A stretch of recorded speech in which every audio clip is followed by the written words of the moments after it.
এটা শাহবাগ চত্বর নয়, জাতীয় সংসদ। এখানে বক্তব্যের ক্ষেত্রে সংসদীয় রীতিনীতি অনুসরণ করতে হবে।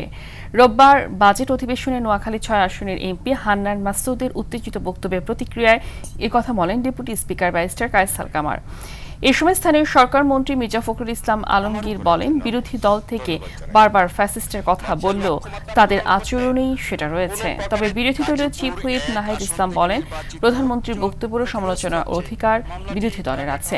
এর আগে বক্তব্যে হান্নান মাসুদ বলেন, বাজেটে মদ সিগারেট নিয়ে জামাত ইসলামী বিষয়ে প্রধানমন্ত্রী তারেক রহমানের অসত্য বক্তব্য দিয়েছেন। পরে তাৎক্ষণিক জবাবে এটি বাতিলের দাবি জানান সরকার দলীয় সদস্যরা।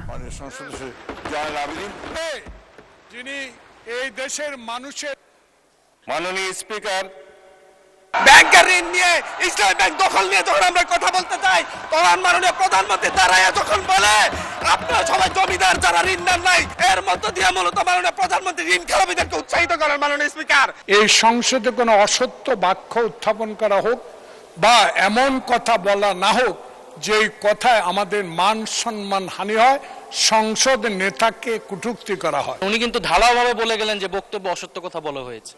ওনাকে তো ফ্যাকচুয়ালি বলতে হবে কোন ইনফরমেশনটা এখানে ভুল ছিল। মাননীয় সংসদ নেতার কথা যদি বলেন প্রধানমন্ত্রীও ভুল করতে পারেন। ওনার বক্তব্যের সমালোচনা করার অধিকারও বিরোধী দলের আছেন। আপনি ফ্যাসিস্টের কথা বলেন, ফ্যাসিস্টের আচরণ তো আপনাদের কাছ থেকে আসছে।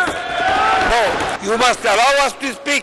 যে অংশটুকু অসত্য আছে সেই অংশটুকু দয়া করে আপনি এক্সপাঞ্জ করবেন, কারণ আমাদের সংসদ নেতার বক্তব্য সম্পর্কে কোনো অসত্য বক্তব্য এখানে মেনে নেওয়া যাবে না।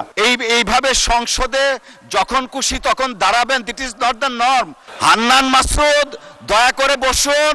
এটা শাহবাগ চত্বর নয়, জাতীয় সংসদ।